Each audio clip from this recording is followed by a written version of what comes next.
साथ मैं हूं अर्पिता आर्या। कोरोना का खतरा अभी टला नहीं है। हर बार हम आपसे यही अपील कर रहे हैं कि मास्क जरूर पहनें। हमने एक मुहिम भी शुरू की है, #मास्क पहनो इंडिया, और हम आपसे अपील कर रहे हैं कि जरूर अनलॉक की प्रक्रिया शुरू हुई है। दूसरी लहर में अब केसेस कम आने शुरू हो गए हैं, लेकिन तीसरी लहर का खतरा भी हमारे सामने है, और उस खतरे से अगर आपको बचना है तो मास्क ही सबसे बड़ा हथियार है, इसलिए मास्क जरूर पहनें। यूपी के गाजियाबाद में जबरन धर्म परिवर्तन करवाने के आरोप में पकड़े गए उमर गौतम का अब एक पुराना वीडियो सामने आया, जिसमें उसने ये कबूल किया कि उसने 1000 से ज्यादा लोगों के धर्म परिवर्तन से जुड़े दस्तावेज खुद जारी किए हैं। न्यूज़ 18 के अजीत सिंह की खबर है कि ये वीडियो दिल्ली के जामिया में मौजूद इस्लामिक दावा सेंटर का है, जहां से उमर गौतम ने धर्म परिवर्तन से जुड़े दस्तावेज जारी किए थे। वीडियो में उमर गौतम ने इस बात को कबूल भी किया कि इस सेंटर से हर महीने 15 से ज्यादा लोगों के धर्म परिवर्तन के दस्तावेज जारी किए जाते हैं। वीडियो में उमर गौतम ने यह भी कबूल किया कि इस्लामिक दावा सेंटर के जरिए इंग्लैंड, सिंगापुर, पोलैंड में धर्म परिवर्तन का काम होता है। मैंने कभी तसव्वुर नहीं किया था, लेकिन अल्हम्दुलिल्लाह उस यूनिवर्सिटी में अल्लाह ने ये तौफीक दी, और फिर मैंने अपने दोस्तों को दावत दी, तो उसी यूनिवर्सिटी में अल्हम्दुलिल्लाह 7 लोगों ने इस्लाम की गवाही दी। उनमें से एक हमारा दोस्त था, गोरखपुर का रहने वाला, यादव घराने का। उसने कहा कि जब गौतम साहब उमर साहब हो गए हैं तो मैं भी इस्लाम ले आता हूँ। इतनी उसको मोहब्बत थी, उसका नाम मैंने मोहम्मद उस्मान रखा। और वो दौर है और आज का दौर है। मैंने ये नियत की और इरादा किया कि इस दीन के पैगाम को, इस कुरान और सुन्नत की तालीम को वहाँ तक पहुँचाना है जहाँ तक अल्लाह तबारक व तआला की तौफीक हासिल होगी। और अल्लाह का फजल है कि मैंने जो सोचा नहीं था, कभी मेरे घर वालों ने भी नहीं सोचा था कि कहाँ कहाँ अल्लाह ने पहुँचा दिया। मैंने इंग्लैंड 18 मरतबा इंग्लैंड जाना हुआ, 4 मरतबा यूनाइटेड स्टेट्स ऑफ अमेरिका जाना हुआ, और अफ्रीका और बहुत सारे ममालिक में अल्लाह ने पहुंचा दिया। मैंने उसका तसव्वुर नहीं किया था। अल्हम्दुलिल्लाह इस सेंटर में 1000 से ज़्यादा लोगों के लीगल डॉक्यूमेंटेशन की फॉर्मेलिटीज़ पूरी की गई हैं। पोलैंड से, पुर्तगाल से, जर्मनी से, सिंगापुर से, अमेरिका से, इंग्लैंड से, कितने ममालिक से लोग आकर के उन्होंने वहाँ से अपना लीगल असिस्टेंस भी लिया। उनकी मैरिजेस के भी मामलात हुए, कोर्ट मैरिज के भी मामलात हुए, और अल्हम्दुलिल्लाह ये एक सिलसिला चल रहा है। 2 सहयोगी इस वक्त साथ हैं। अजीत सिंह हमारे सहयोगी इस वक्त लखनऊ से मौजूद हैं, और यतेंद्र शर्मा दिल्ली से इस वक्त हमारे सहयोगी मौजूद हैं। अजीत का पहले रुख करते हुए, अजीत, ये जो वीडियो सामने आया है इसके बारे में क्या जानकारी मिल रही है? कब का ये वीडियो है, और इस वीडियो में जो दावा कर रहा है उसमें कितनी सच्चाई? देखिए, बिल्कुल अर्पिता, ये वीडियो बहुत ज़्यादा पुराना नहीं है, 2 से 3 महीने पुराना ये बताया जा रहा है। और ये कहा जा रहा है उत्तर प्रदेश सरकार की और उत्तर प्रदेश की पुलिस की तरफ से कि ये वीडियो इस बात के पुख्ता सबूत हैं जो ATS के पास है, जिसमें उसने यूपी और देश ही नहीं बल्कि दुनिया के दर्जन भर देशों की यात्रा की और बहुत सारे लोगों का धर्म परिवर्तन कराया। उसमें प्रलोभन भी शामिल है, उसमें दबाव भी यानी फोर्सली भी शामिल है। तो अब डिप्टी CM केशव प्रसाद मौर्य ने भी कहा कि उसके वीडियो की जांच होगी, विदेशी फंडिंग की जांच होगी, हम किसी को छोड़ने वाले नहीं हैं। और यूपी ATS की अभी भी 2 विंग काम कर रहे हैं कि आखिर इसके पीछे कौन से बड़े नेक्सस है, क्योंकि ये कहानी शुरू हुई थी डासना के मंदिर से, पहुंच गई है 1000 से अधिक लोगों के धर्मांतरण की। एक खबर और आ रही है अर्पिता, आपको बता दूं कि जो मूक बधिर बच्चों को या छोटे बच्चों को जो ये लोग धर्म परिवर्तन कराते थे, कहा जा रहा है कि इन्हें मानव बम के लिए भी तैयार किया जा रहा है। हालांकि अभी इस पर कोई आधिकारिक बयान नहीं है, आधिकारिक पुष्टि नहीं आई, लेकिन ऐसी खबरें सामने आ रही है। तो अभी इस पर भी यूपी पुलिस का क्या कहना है, कुछ पर भी उनकी प्रतिक्रिया नहीं आई। लेकिन ये जरूर साफ है कि उमर और जहांगीर ने मिलकर 1000 से अधिक लोगों का जो है बाकायदा धर्म परिवर्तन कराया, और खुद वो अपने बयान में, कबूलनामे में सीधे तौर पर कह रहा है। जो वीडियो आया है हमारे पास उसमें सीधे तौर पर कह रहा है कि हमने कई देशों की यात्रा की और 1000 से अधिक लोगों का हमने लीगल डॉक्यूमेंट जारी किया। तो ये साफ हो चुका है कि उमर के पीछे कौन से लोग हैं, विदेशी ताकत है, कौन सी खुफिया एजेंसी ISI का नाम आ रहा है, इन सब को लेकर उत्तर प्रदेश की ATF जांच कर रही। साथ ही ये भी कहा जा रहा है कि NIA को भी इसमें शामिल किया जाएगा, जिससे ED और NIA मिलकर भी इस पूरे मामले का पर्दाफाश कर सके। अर्पिता, रहिए आप अजीत जरा सा। देखिए, इस बीच यूपी के डिप्टी CM केशव प्रसाद मौर्य ने बताया कि जबरन धर्म परिवर्तन के मामले में आरोपियों के खिलाफ कड़ी कार्रवाई की जाएगी। कार्रवाई बहुत कठोरता से हो रही है, और इस प्रकार की चीज़ें उत्तर प्रदेश और देश कहीं पर भी बर्दाश्त किए जाने योग्य नहीं है। और यह लालच दे करके, डर दिखा करके अगर कोई इस प्रकार का कुकृत्य किया है तो उसकी पूरी जांच की जा रही है, और जांच के अंतर्गत जो भी दोषी पाए जाएंगे उनके खिलाफ कठोर से कठोर कानूनी कार्रवाई होगी, और इस प्रकार की कोई भी घटना अगर कोई उत्तर प्रदेश में करके ये समझता है बच जाएगा तो वो संभव नहीं। अजीत, जो जांच चल रही है उसमें अभी तक क्या क्या सामने आया है? विदेशी फंडिंग की जो बातें आ रही थी, क्या वो तस्वीर अभी क्लियर है और किस तरीके से ये नेटवर्क जो है वो काम कर रहा था? देखिए बिल्कुल अर्पिता, एक लेटर का जिक्र करूंगा जिसे यूपी एटीएफ ने लखनऊ के मुख्य न्यायिक मजिस्ट्रेट के यहाँ दिया था, यानी अपनी अर्जी दी थी और अर्जी में इस बात का जिक्र किया था कि विदेशी फंडिंग, पाकिस्तानी खुफिया एजेंसी, बड़े मामले का जिक्र करते हुए रिमांड की अर्जी दी थी कि कैसे उमर को रिमांड पे लेंगे तो हमें क्या क्या करना है। उस चिट्ठी में इस बार का यानी उस जो एप्लीकेशन दी गई थी मुख्य न्यायिक मजिस्ट्रेट को, उस रिमांड पत्र में ये साफ तौर पर लिखा है विदेशी फंडिंग से लेकर जो विदेशी एजेंसियां हैं, आईएसआई का नाम, उसका भी जिक्र किया गया है कि लिहाजा बड़ा मामला है, लिहाजा हमें रिमांड पर दी जाए। तो उस अर्जी से, एटीएस की अर्जी से कम इस बात का तो खुलासा होता है कि इसमें विदेशी फंडिंग और विदेशी एजेंसियों का नाम सामने आया है, जिसको एटीएफ ने मुख्य न्यायिक मजिस्ट्रेट की अदालत में प्रार्थना पत्र देकर रिमांड मांगी थी उमर और जहांगीर की। तो ये बड़ा मामला है, इसीलिए कहा जा रहा है कि इसमें जो देश की एजेंसी है एनआईए और ईडी को भी शामिल किया जाएगा, जिससे जो विदेशी फंडिंग है उसकी भी जांच हो सके और जो विदेशी एजेंसियां हैं जो साजिश फैलाने की कोशिश कर रही हैं उसकी भी जांच हो सके। और यूपी एटीएस की 2 टीमें ऑलरेडी जांच कर रही हैं। हालांकि चूंकि जांच का दायरा बढ़ा दिया गया, खुद मुख्यमंत्री ने कहा कि इन लोगों की संपत्तियों को कुर्क किया जाए, इन पर गैंगस्टर लगाया जाए और एनएसटे लगाया जाए। यानी अब उत्तर प्रदेश सरकार किसी को छोड़ने के मूड में नहीं है, क्योंकि जैसे जैसे इलेक्शन 2022 का नजदीक आएगा ऐसी घटनाएं बहुत सारी सामने आएंगी। लिहाजा सांप्रदायिक सौहार्द बना रहे, सांप्रदायिक तनाव ना हो, माहौल ना बिगड़े, मजहबी रंग कहीं ना दिया जा सके, इसको लेकर सरकार और सरकार की एजेंसियां काम कर रही हैं। अर्पिता, रहिए आप जरा साथ। देखिए, जबरन धर्म परिवर्तन के मुद्दे पर योगी सरकार ने पकड़े गए आरोपियों पर गैंगस्टर और एनएसए के तहत कार्रवाई के निर्देश भी दिए हैं। जैसा अजीत बता रहे हैं, इस मामले के तार दूसरे राज्यों से भी जुड़े हो सकते हैं, लिहाजा ईडी और एनआईए भी इस मामले की जांच में शामिल हो सकती है। उत्तर प्रदेश पुलिस के द्वारा जो धर्मांतरण का एक रैकेट का पर्दाफाश किया गया था, उसके क्रम में हम लोग उन 2 व्यक्तियों की पुलिस कस्टडी रिमांड के लिए हमने अप्लाई कर दिया है और इसके अतिरिक्त शासन से इन व्यक्तियों के खिलाफ तथा इस पूरे गैंग में इन्वॉल्व सभी व्यक्तियों के खिलाफ कड़ी से कड़ी कार्रवाई करने के निर्देश प्राप्त हुए हैं। इसके अंतर्गत जो अवैध रूप से अर्जित की गई संपत्ति है उसको गैंगस्टर के तहत कुर्क करने का तथा जो राष्ट्रीय सुरक्षा अधिनियम के तहत भी अगर अपराध बनता है तो उसमें भी स्थानीय प्रशासन इसमें डिसीजन लेगा। यतेंद्र, इस मामले की जो तार है वो किन किन और दूसरे राज्यों से जुड़ रहे हैं, जरा ये बताइएगा। और जिस तरीके की जानकारी भी मिल रही है कि ईडी और एनआईए भी अब मामले की जांच कर सकती है, ये कब तक मुमकिन? देखिए, बिल्कुल जिस तरह से इस रैकेट का पर्दाफाश हुआ है तो वो साफ है कि कोई छोटा रैकेट नहीं है, ये बड़ा रैकेट है जो कई राज्यों में 6 से 7 राज्यों में इसके तार हैं और केवल 6 से 7 राज्यों में नहीं, इसके विदेशों से भी तार जुड़ने की जो सूचनाएं मिल रही हैं वो है और इसी दिशा में जांच एजेंसियां काम कर रही हैं। खुद वीडियो में जो मौलाना उमर है उसने खुद माना है कि वो इंग्लैंड, सिंगापुर और यूएस और पोलैंड इस तरह के देशों में गया है, वहाँ पर भी इस तरह के जो इस्लामिक दावा सेंटर है उसके माध्यम से धर्मांतरण कराया गया और पैसा भी बाहर से आ रहा है। जो एजेंसियां बता रही हैं, जो जिस तरह से जांच आगे बढ़ रही है कि आईएसआई का सीधा इन्वॉल्वमेंट सीधा दिखाई दे रहा है और यही कारण है कि अब शायद जिस तरह से विदेशी फंडिंग आईएसआई के द्वारा हो रही है या दूसरे देशों से की जा रही है उसमें ईडी भी जांच करेगा और जो जांच जिस दिशा में आगे बढ़ रही है उसमें एक एंगल ये भी बताया जा रहा है कि जो धर्मांतरण किया जा रहा है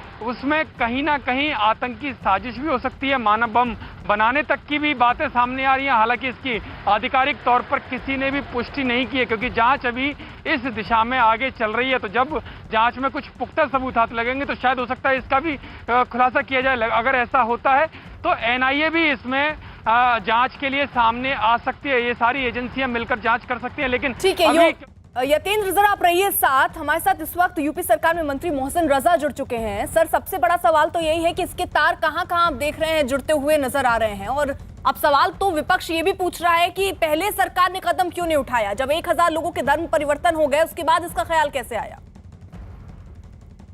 इनको पता है अच्छी तरह से विपक्ष को, क्योंकि विपक्ष का ही ये एजेंडा है, ये विपक्ष के ही पाले हुए लोग हैं जो देश में और प्रदेश में इस तरह के कृत्य कर रहे हैं, क्योंकि इन्होंने जनहित की कभी राजनीति नहीं की है, इन्होंने अपने निजी स्वार्थों की राजनीति की है। विपक्ष ने जो सवाल उठा रहा है, लेकिन हम ये बताना चाहते हैं कि इन सब चीजों के तार जहां भी जुड़े हैं, हम इसीलिए आदरणीय योगी जी के नेतृत्व की सरकार में उत्तर प्रदेश में और देश में माननीय प्रधानमंत्री आदरणीय मोदी जी की सरकार है, इसलिए ये सब चीजों पर लगाम लग रही है, चाहे 370 हो और चाहे एनआरसी हो, सीए हो। ये बात मैं बताना चाहता हूं कि इस तरह का धर्मांतरण कराने वाले लोग, आपने देखा होगा एक और भागा हुआ है देश से हमारे, वो यहाँ वापस नहीं आया है अभी तक, उसको भी हमारी एजेंसियां इंतजार कर रही कि वो आएगा, क्योंकि उसने भी ये सब किया था। तो ये किसके दौर में हो रहा था? तो कांग्रेस के दौर में हो रहा था, सपा और जो और पार्टियां थी, आम आदमी पार्टी, इनके दौर में करके क्या है वो।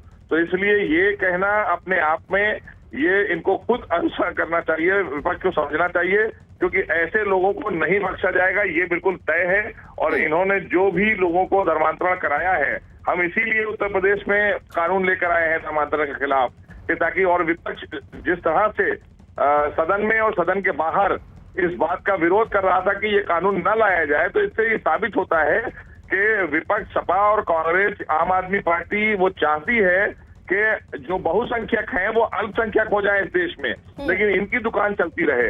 ये है इनका एजेंडा। चलिए सर, बहुत बहुत शुक्रिया आपका हमारे साथ जुड़ने के लिए। तो दरअसल जो वीडियो सामने आया है, जिसके बाद अब एक नई दिशा में पूरी ये जांच बढ़ती हुई नजर आ रही है, वो वीडियो क्या है जरा एक बार फिर से सुनिए आप। मैंने कभी तसव्वुर नहीं किया था, लेकिन अल्हम्दुलिल्लाह उस यूनिवर्सिटी में अल्लाह ने ये तौफीक दी और फिर मैंने अपने दोस्तों को दावत दी, तो उसी यूनिवर्सिटी में अल्हम्दुलिल्लाह 7 लोगों ने इस्लाम की गवाही दी। उनमें से एक हमारा दोस्त था, गोरखपुर का रहने वाला, यादव घराने का। उसने कहा कि जब गौतम साहब उमर साहब हो गए हैं तो मैं भी इस्लाम ले आता हूँ। इतनी उसको मोहब्बत थी, उसका नाम मैंने मोहम्मद उस्मान रखा। और वो दौर है और आज का दौर है। मैंने ये नियत की और इरादा किया कि इस दीन के पैगाम को, इस कुरान और सुन्नत की तालीम को वहाँ तक पहुँचाना है जहाँ तक अल्लाह तबारक व तआला की तौफीक हासिल होगी। और अल्लाह का फजल है कि मैंने जो सोचा नहीं था, कभी मेरे घर वालों ने भी नहीं सोचा था कि कहाँ कहाँ अल्लाह ने पहुँचा दिया। मैंने इंग्लैंड 18 मरतबा इंग्लैंड जाना हुआ, 4 मरतबा यूनाइटेड स्टेट्स ऑफ अमेरिका जाना हुआ, और अफ्रीका और बहुत सारे ममालिक में अल्लाह ने पहुंचा दिया। मैंने उसका तसव्वुर नहीं किया था। अल्हम्दुलिल्लाह इस सेंटर में 1000 से ज़्यादा लोगों के लीगल डॉक्यूमेंटेशन की फॉर्मेलिटीज़ पूरी की गई हैं। पोलैंड से, पुर्तगाल से, जर्मनी से, सिंगापुर से, अमेरिका से, इंग्लैंड से, कितने ममालिक से लोग आकर के उन्होंने वहाँ से अपना लीगल असिस्टेंस भी लिया। उनकी मैरिजेस के भी मामलात हुए, कोर्ट मैरिज के भी मामलात हुए, और अल्हम्दुलिल्लाह ये एक सिलसिला चल रहा है। तो जबरन धर्म परिवर्तन के मामले की जांच कर रही एटीएस ने आरोपियों को रिमांड पर लेने की अर्जी भी दी। एटीएस की तरफ से इस मामले में कई बड़े दावे भी किए गए। न्यूज़ 18 के अजीत सिंह की खबर है कि एटीएस ने अपनी अर्जी में इस बात का दावा किया कि गिरफ्तार किए गए आरोपियों के पास से धर्मांतरण के रजिस्टर मिले हैं। उनके मोबाइल फोन से कई बड़ी जानकारियां मिली हैं, जिससे ये साफ होता है कि देश का माहौल और आबादी का संतुलन बिगाड़ने की साजिश रची गई। इस मामले में विदेशों से भी फंडिंग हुई और इस साजिश में पाकिस्तान की खुफिया एजेंसी आईएसआई भी शामिल है।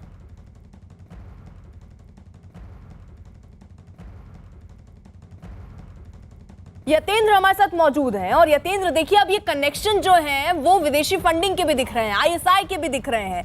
विदेशों में कितने ऐसे लोग हैं, क्या जानकारी मिल पा रही है कि जिनका धर्म परिवर्तन वहां पर भी इस गैंग ने करवाया?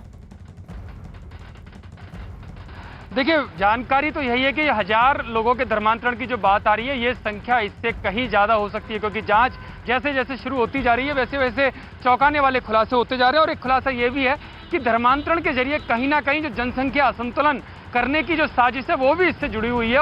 और जांच एजेंसियां इस पहलू पर भी जांच कर रही हैं, क्योंकि एक अहम पहलू है जो साफ तौर पर कहीं ना कहीं आईएसआई की तरफ इशारा करता है, कहीं ना कहीं जो विदेशी फंडिंग हो रही है उसकी तरफ भी इशारा करता है। क्योंकि भारत में अराजकता कैसे फैलाई जाए, कैसे जनसंख्या संतुलन है उसको बिगाड़ा जाए, तो ये भी एक कहीं ना कहीं देश विरोधी गतिविधियों में आता है। और शायद यही कारण है कि अगर इस तरह के खुलासे और अहम सबूत मिलते हैं तो एनआईए भी इस जांच में आ सकता है, क्योंकि खबर ये भी आ रही है कि मानव बम को लेकर भी इस तरह इस दिशा में जांच आगे बढ़ रही है।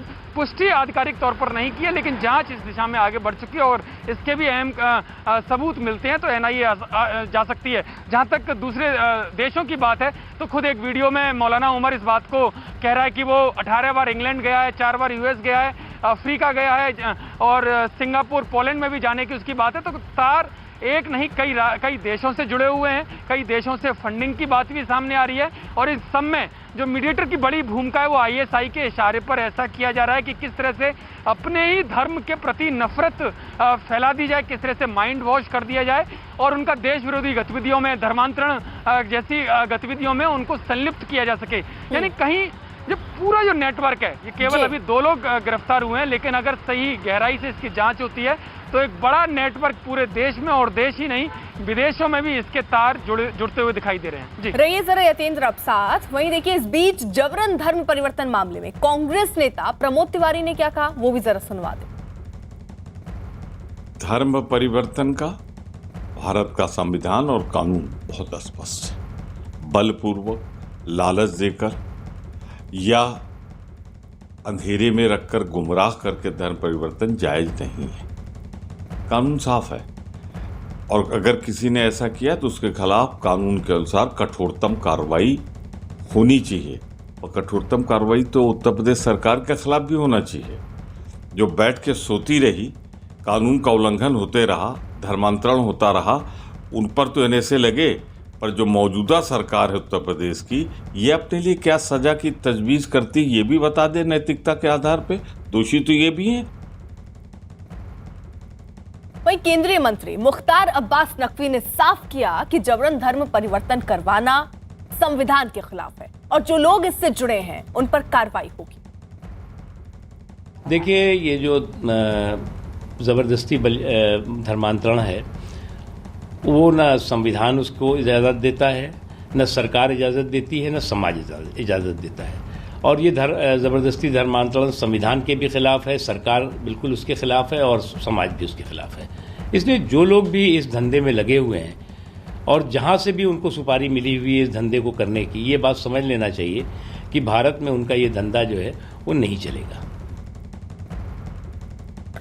उधर कल पीएम मोदी के साथ कश्मीर मुद्दे पर होने वाली बैठक के लिए गुपकार गठबंधन के कई नेता आज श्रीनगर से दिल्ली के लिए रवाना हो गए।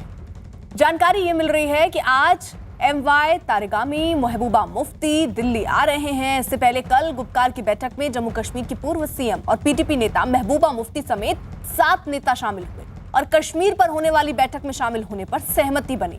बैठक में कल प्रधानमंत्री के साथ होने वाली बैठक किन मुद्दों पर ये होती है, इस पर भी चर्चा कल ये जो बैठक हुई है गुपकार गठबंधन की, उसमें की गई।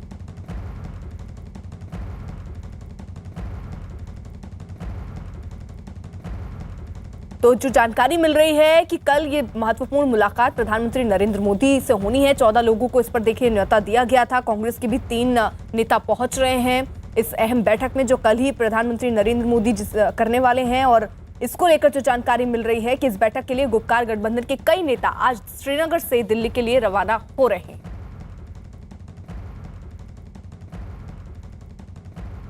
तो कल पीएम मोदी के साथ जम्मू कश्मीर के मुद्दे पर होने वाली बैठक से ठीक पहले आज श्रीनगर में फारूक अब्दुल्ला ने नेशनल कॉन्फ्रेंस के नेताओं के साथ अपने घर पर एक अलग से बैठक और यह बताया जा रहा है कि इस दौरान नेशनल कॉन्फ्रेंस के नेताओं ने कल की बैठक को लेकर चर्चा भी की। मैं पहले भी कह चुका हूं कि इंग्लिश का एक प्रभाव है कि better be late than never. बड़ी खुशी है कि प्राइम मिनिस्टर साहब ने जम्मू कश्मीर की लीडरशिप को याद किया है और सबसे बड़ी बात यह है कि क्योंकि जब तक यहाँ कोई हमारा जो स्पेशल स्टेटस जो छीन लिया गया और स्पेशल स्टेटस को लेके 370 और 35 ए को तोड़ दिया, रियासत को तोड़ दिया, ये सब मसले जो हैं ये आने वाले इस कल की मीटिंग में डिस्कस होंगे। रिफत अब्दुल्ला हमारे साथ सहयोगी इस वक्त जुड़ चुके हैं, साथ ही साथ विक्रांत हमारे साथ सहयोगी मौजूद है। जल्दी से पहले रिफत का रुख कर लेते हैं। रिफत, देखिए कल तो ये महत्वपूर्ण बैठक गुपकार गठबंधन के बीच में हुई, अब फारूक अब्दुल्ला अलग से अपने घर पर ये बैठक कर रहे हैं, इसके क्या मायने, कौन कौन लोग उस बैठक में पहुंचे और फारूक अब्दुल्ला कब रवाना हो रहे हैं दिल्ली के लिए?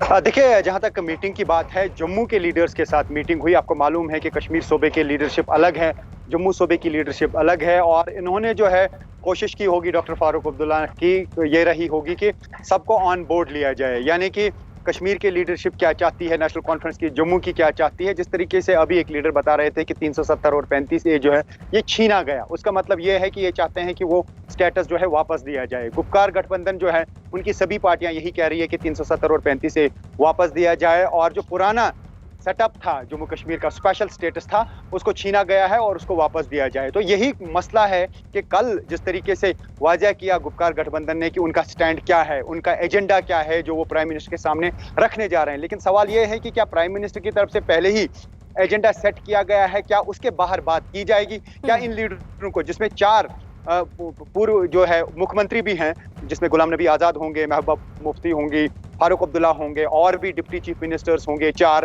क्या इनकी बात सुनी जाएगी? सबसे बड़ी बात यही है। और आगे का लाहे अमल क्या होगा? क्या इस पे बात होगी कि डिलिमिटेशन का प्रोसेस जो है वो मुकम्मल हुआ है, और आगे क्या कुछ सीट्स का जो है डिस्ट्रीब्यूशन होगा, कितनी सीट्स बढ़ाई जाएंगी या बढ़ाई भी जाएंगी या नहीं जाएंगी?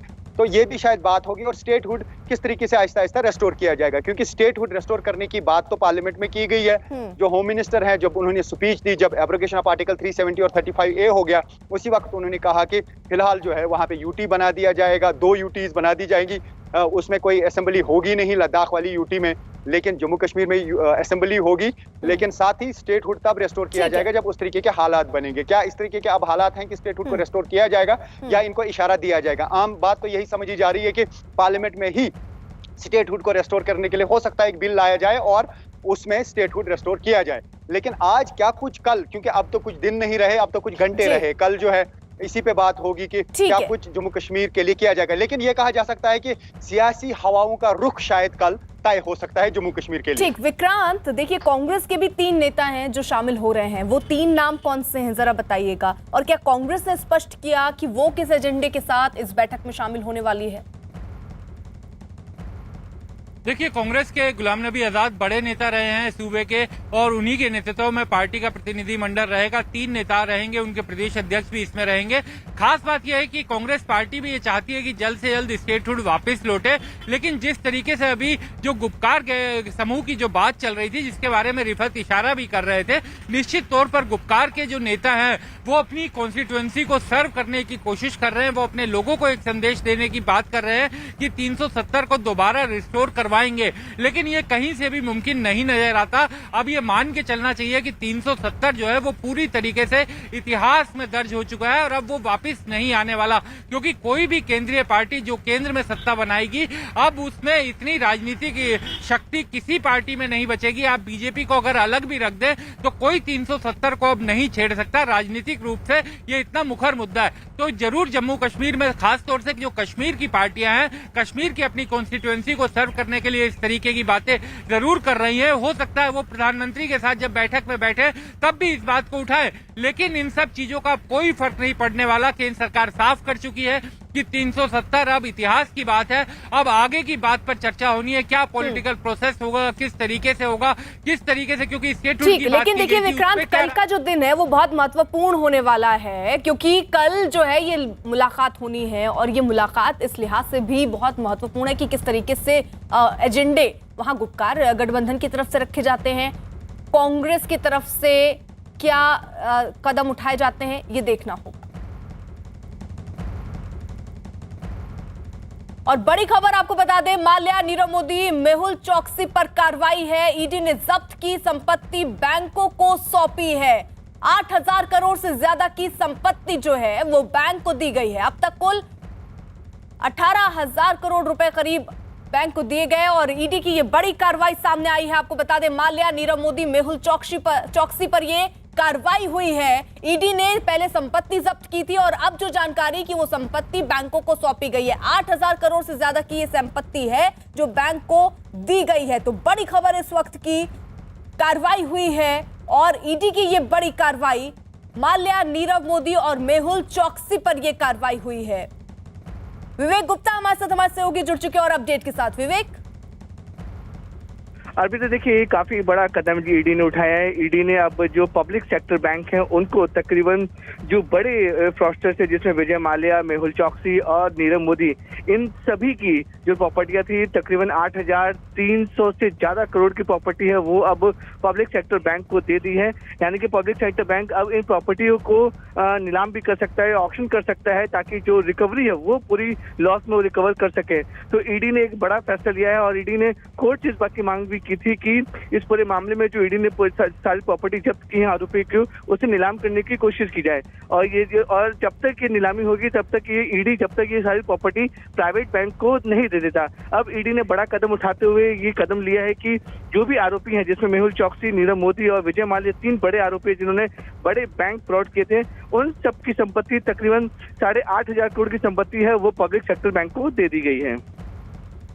विवेक, यानी ईडी जो है वो अब कार्रवाई के मूड में दिख रही है। आगे इस पर और क्या हो सकता है, क्योंकि संपत्ति तो जब्त हो गई, लगातार वो कदम उठाए जा रहे हैं ताकि शिकंजा और कसा जाए, और किस तरीके की प्लानिंग आगे? देखिए, इस पूरे मामले में अर्पिता बताना चाहेंगे कि जो पीएनबी बैंक घोटाला था तकरीबन 13,500 करोड़ का, इस पूरे मामले में नीरव मोदी और मेहुल चौकसी मुख्य आरोपी थे। दोनों भारत छोड़कर फरार हो चुके हैं। तो दूसरा फ्रॉड था उसमें विजय माल्या आरोपी थे, वो भी भारत छोड़कर फरार हो चुके हैं। तो उनकी जो करोड़ों की संपत्ति थी वो ईडी ने इस पूरे मामले में जब्त की थी। अब जो संपत्ति जो बैंक रिकवर करने का जो प्रोसेस होता है, ईडी ने कोर्ट से मांग की थी कि वो सारी संपत्ति प्राइवेट सेक्टर बैंक को देना चाहते हैं ताकि प्राइवेट सेक्टर बैंक के जो नुकसान हुआ है उसकी वो भरपाई कर सके। यही वजह है कि ईडी ने इस पूरे मामले में तकरीबन 8,333 करोड़ की जो प्रॉपर्टी है वो पब्लिक सेक्टर बैंक को दे दी है, ताकि जो पब्लिक सेक्टर बैंक है जिनको जो नुकसान हुआ है उसकी वो भरपाई कर पाए। अर्पिता, शुक्रिया विवेक। उधर बिहार के दरभंगा रेलवे स्टेशन पर हुए धमाके की जांच में बड़ी खबर आ रही है। न्यूज़ 18 के चंद्रमोहन कुमार की खबर कि धमाके में शक की सुई पाकिस्तान की खुफिया एजेंसी ISI की ओर जा रही है। जिस पार्सल में धमाका हुआ था उसमें दिया गया नंबर यूपी के शामली के रहने वाले शख्स के नाम पर लिया गया है, जिसके बाद यूपी ATS भी मामले की जांच में शामिल हो गई। इस सिम कार्ड के रिकॉर्ड से पता चला कि इस मोबाइल नंबर से कई बार विदेश भी बात हुई।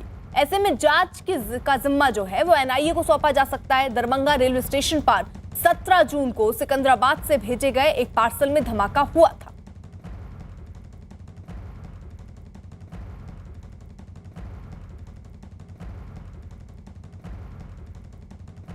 दरभंगा धमाके की जांच में जुटी रेलवे पुलिस को जांच में अहम सुराग भी हाथ लगा है। न्यूज़ 18 के चंद्रमोहन कुमार की खबर है कि रेलवे स्टेशन पर लगे CCTV में पुलिस को संदिग्ध युवक दिखा जो प्लेटफॉर्म नंबर 1 पर हुए धमाके के दौरान मौजूद था। यही नहीं, संदिग्ध ने धमाके के बाद करीब 10 मिनट तक मोबाइल फोन पर बात भी की।